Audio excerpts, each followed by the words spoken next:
Hello पढ़ाई करने वाले मित्रों। Learning platform visual art and GK tutorial पर मैं डॉक्टर भारती परमार आपका स्वागत करती हूँ। दोस्तों, यूरोपीय कला के प्रश्नोत्तर की श्रृंखला चल रही है जिसमें काफ़ी महत्वपूर्ण प्रश्नों को मैंने सम्मिलित किया है। ये उसका 9वां भाग है। अगर आपने अभी तक पहले के 8 भाग नहीं देखे हैं तो देखिएगा। इस वीडियो के डिस्क्रिप्शन बॉक्स में उसके लिंक आपको मिल जाएंगे और हर वीडियो में मैंने 20 प्रश्न शामिल किए हैं। अगर आपको वीडियो पसंद आता है तो लाइक शेयर करें और चैनल से नहीं जुड़े हैं तो जुड़ने के लिए सब्सक्राइब जरूर कर लीजिए। आज की वीडियो में हम गोथिक कला के कुछ महत्वपूर्ण प्रश्नों को शामिल करेंगे। तो आइए देखते हैं प्रश्नों को।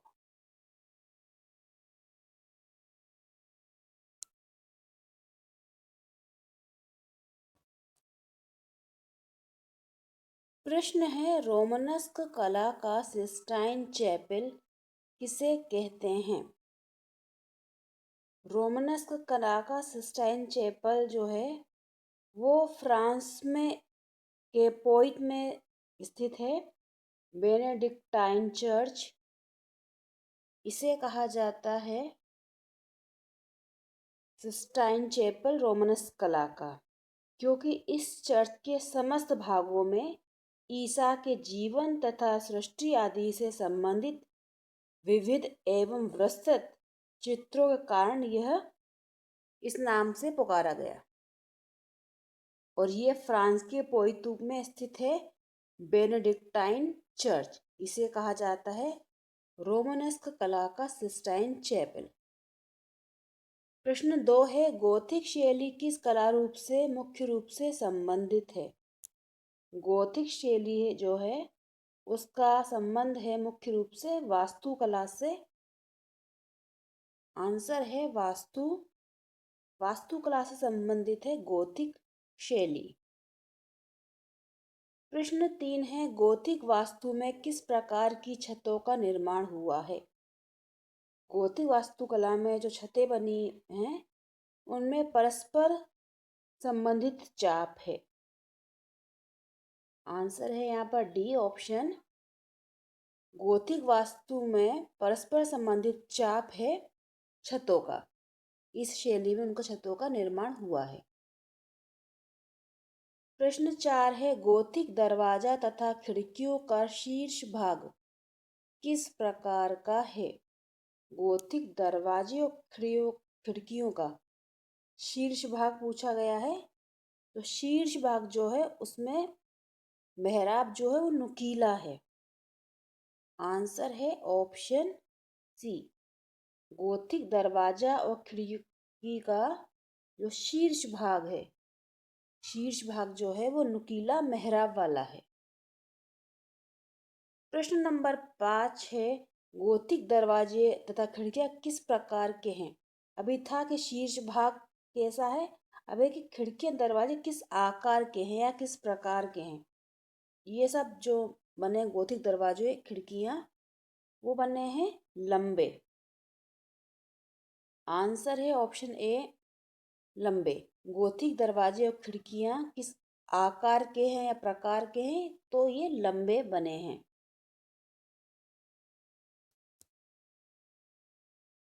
प्रश्न 6 है, गोथिक भवनों की मुख्य विशेषता क्या है?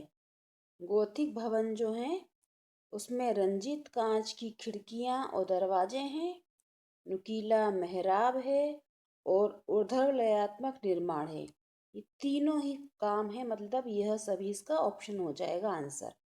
गोथिक भवनों की ये सारी विशेषताएं हैं। प्रश्न 7 है, फ्लाइंग बट्रेस क्या है? तो फ्लाइंग बट्रेस जो है, जब गोथिक भवन बनाए गए तो उसमें ऊंची ऊंची दीवारें बनाई गई और उन दीवारों को बाहर से सहारा देने के लिए जो रक्षा पक्ष बनाए गए उसे कहा गया फ्लाइंग बट्रेस। आंसर हो जाएगा ऑप्शन ए रक्षा पक्ष। ये है फ्लाइंग बट्रेस। प्रश्न 8 है, उच्च गोथिक शैली की विशेषता क्या है? उच्च गोथिक शैली जो है उसमें जो विशेषता रही उसमें ऊर्ध्वलय इसकी विशेषता है एक, और दूसरा है प्लब्ध अध्याय, यानी कि वर्टिकलिटी और परपेंडिकुलर जो बने हैं फेज, वो दोनों ही इसकी विशेषता हैं। उच्च गोथिक शैली की पूछा गया है, तो आंसर हो जाएगा बी और सी।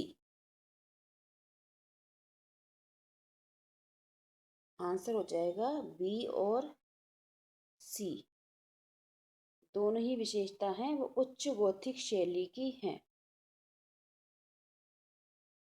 प्रश्न नंबर 9 है, गोथिक भवनों में लंबे आकार की मूर्तियों का प्रयोग किस स्थान पर हुआ है? गोथिक भवनों में जो लंबे आकार की मूर्तियां बनाई गई हैं, वो बनाई गई हैं विशेष रूप से स्तंभों पर। ऑप्शन डी है आंसर।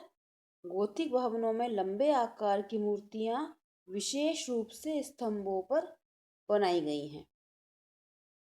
प्रश्न 10 है, गोथिक मूर्तिकला की क्या मुख्य विशेषता है? गोथिक मूर्तिकला की जो मुख्य विशेषता है उसमें अलंकारिकता नहीं है, यानी कि उसका त्याग किया गया है। तकनीकी कुशलता है, सादृश्य तथा मानवतावादी भावना है, यह सभी उसकी विशेषताएं हैं। तो आंसर हो जाएगा ऑप्शन डी, यह सभी, यानी अलंकारिता का परित्याग, तकनीकी कुशलता, सादृश्य तथा मानवतावादी भावना, ये तीनों ही गोथिक मूर्तिकला की विशेषता है। प्रश्न 11 है, रंजित कांच का कार्य किस चर्च में विशेष रूप से सुंदर बना माना जाता है? रंजित कांच का कार्य जो विशेष रूप से सुंदर दिखाई देता है, वो दिखाई देता है चार्ट्रेस चर्च में। आंसर है ऑप्शन ए, चार्ट्रेस चर्च में रंजित कांच का जो काम है वो विशेष रूप से सुंदर माना गया है। प्रश्न 12 है, निम्नलिखित में से कौन सा गोथिक चित्रकार नहीं है? नहीं है पूछा गया है, तो देखिए जो हैं उनके नाम जान लें। सिमाबुए हैं, मार्तिनी हैं, साइमन मार्तिनी, और आर्केना हैं। नहीं है तो डोनाटेल्लो का संबंध इससे नहीं है, मतलब ये गोथिक चित्रकार नहीं है, और बाकी तीनों गोथिक चित्रकार हैं।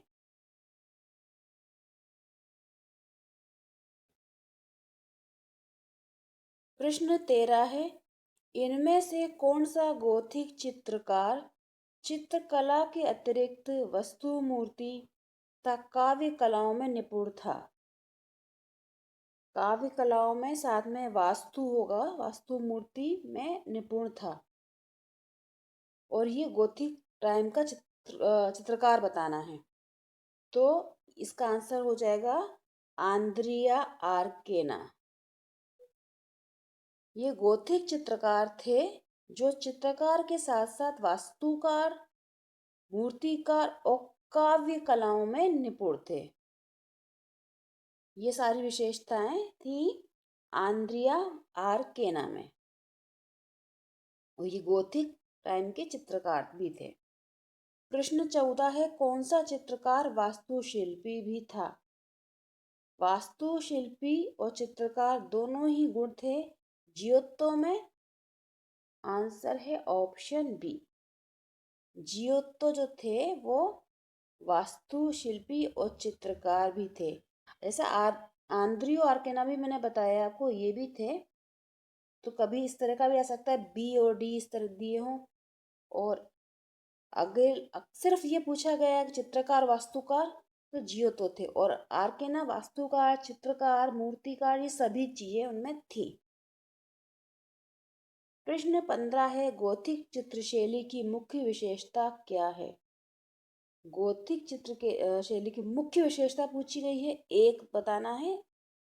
जब ऑप्शन कई सारे हो जाते हैं तो ऑप्शन सभी का तो लगा सकते हैं हम, लेकिन यहाँ पर सिर्फ एक पूछी गई है।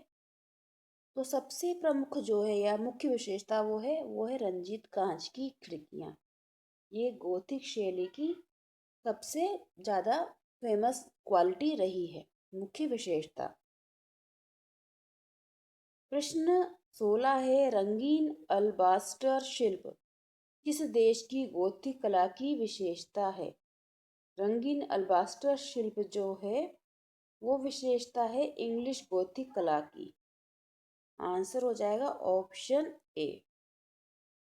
इंग्लिश गोथिक कला की विशेषता है रंगीन अल्बास्टर शिल्प, यानी कि इंग्लिश हो जाएगा, मतलब कि ये हो गया इंग्लैंड से इसका संबंध। इंग्लैंड अगर से देश का नाम आए तो इंग्लैंड लिख सकते हैं। इंग्लैंड की गोथिक कला की विशेषता है। प्रश्न 17 है दुच्चियो किस कला के पिता कहे जाते हैं। दुच्चियो जो हैं वो सिएना की चित्रकला के पिता कहे जाते हैं। आंसर है ऑप्शन डी। दुच्चियो जो हैं वो सिएना की चित्रकला के पिता कहे जाते हैं। और पूछा जाए कि जियोत्तो, तो जियोत्तो हैं वो आधुनिक कला के पिता कहे जाते हैं। दुच्चियो सिएना की चित्रकला के पिता कहे जाते हैं। नेक्स्ट यही क्वेश्चन आ गया कि जियोत्तो किस कला के पिता कहे जाते हैं। तो अभी अभी मैंने आपको बताया जियोत्तो जो है वो आधुनिक कला के पिता कहे जाते हैं। आंसर है ऑप्शन बी। प्रश्न 19 है प्राचीन शास्त्रीय कला के प्रति पूर्ण स्थान के कलाकारों की क्या भावना थी। प्राचीन शास्त्रीय कला के प्रति ये पूर्ण स्थान नहीं होगा, यहाँ पर होगा पुनरुत्थान। यहाँ पर आएगा पुनरुत्थान।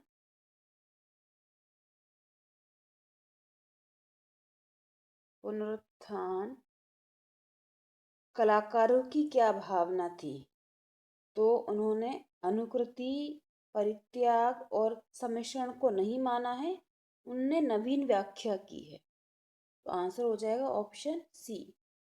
प्राचीन शास्त्रीय कला के प्रति पुनरुत्थान कलाकारों ने नवीन व्याख्या की थी। प्रश्न नंबर 20 है निम्नलिखित में से कौन अन्य तीन के समान नहीं है। मतलब एक जो है वो तीनों से डिफरेंट है। तो इसमें हो जाएगा एरिना चैपिल।